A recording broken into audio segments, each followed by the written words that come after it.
అత్యాచారం చేసి నూనె ఊరి తీయాలి, మేడ పట్టి గొంతు పిసికి కాల పెట్టాలి. నేను చెప్పేదంతా లోకం మొత్తం వీణ పాడాలి, మీ చెల్లి కోసం ఏ రోజైనా నిలబడాలి. నేను పాడేది పాటనే కాదు చిన్నారి మాటలే ఇవి, కన్నులు కల్లారా తడి కాపాడేదెవరు మరి. అమ్మాయిల వాక్యలలోనే సంఖ్యలు బంధించి మరి, రంగుల ముగ్గుల పొడి రక్తంగా మారేనే పడి. మమ్మీ నువ్వు ఇంట్లో వదిలేసి వెళితే, అంకల్ నా చేయి పట్టి మీద మీద పడితే, ఏమని చెప్పను నేను ఎవరికి చెప్పను నేను. మీరే నేర్పించారు పెద్దోళ్ళు దేవుళ్ళు అని, ఎందుకు మమ్మీ పుట్టించాడు డాడీ నన్ను. అసలు వినాలనుకున్న నేను చందమామ కథలు, ఆడపిల్ల బాధలన్నీ చెప్పుకునే బదులు పుట్టగానే చంపేస్తుంటే తప్పుతుండే వసరు. చిన్న బట్టలు వేసుకుంటే చంపేయాలా, ఇంకెన్ని రోజులు దాచుకుంట ప్రాణం ఇలా. నేను చదువుకోవాలా లేదా బడికెళ్ళాలా, న్యూస్ పేపర్ మెన్ స్టోరీ అయిపోయాని వాళ్ళ.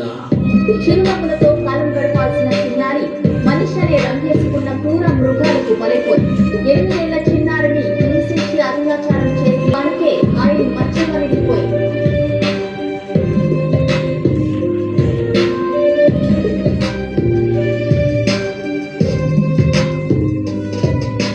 విలేజ్ పిల్లాని కాలేజీకి వెళ్ళాను, డిస్టింక్షన్ కొట్టేసి డిస్ట్రిక్ట్ దాటాను. సిటీకి రాగానే సిటీలు కొట్టారు, నల్లగున్నానని నేను నవ్వుల పాలయ్యాను. తల మీద చెయ్యి వేసి దీవించే గురువులు, నడు మీద చెయ్యి వేసి కోరారు పరుపులు. జింక పిల్లలాగా నేను తీశాను పరుగులు, చనిపోయిన గోడ మీద పడ్డారు పురుగులు. ఏదో సాధిద్దామని క్లాసెస్ కి వెళ్తే ఓ వ్యక్తిల వంటున్నా వెంట పడనే, చిన్న చూపు చూసి నా చున్నీ లాగాడు. యాసిడ్ దాడుల్లో నా పేరెక్కించాడు, రోడ్డు మీద రేపు చేసి రోకల్తో చంపారు. ఇది విన్న మా డాడీ కుక్క పెట్టి ఏడ్చాడు. క్యాండిల్ పట్టుకొని వాకింగ్ చేస్తారు, క్యాండిల్ ఆరిపోగానే ఇంటికెళ్ళిపోతారు.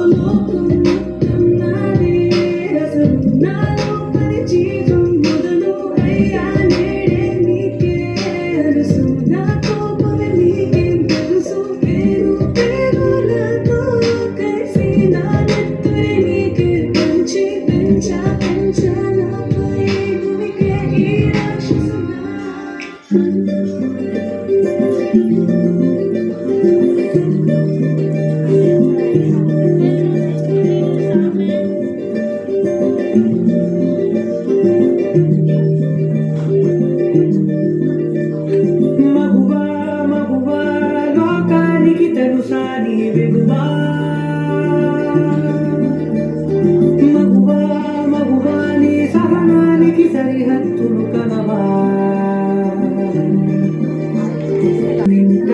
నువ్వే జగమంతా పరుగులు తీస్తాను ఇంట బయట. అనుపని రమ్మంతా అననే అనవంట, వెలుగులు పూస్తావు వెళ్ళేదారంట.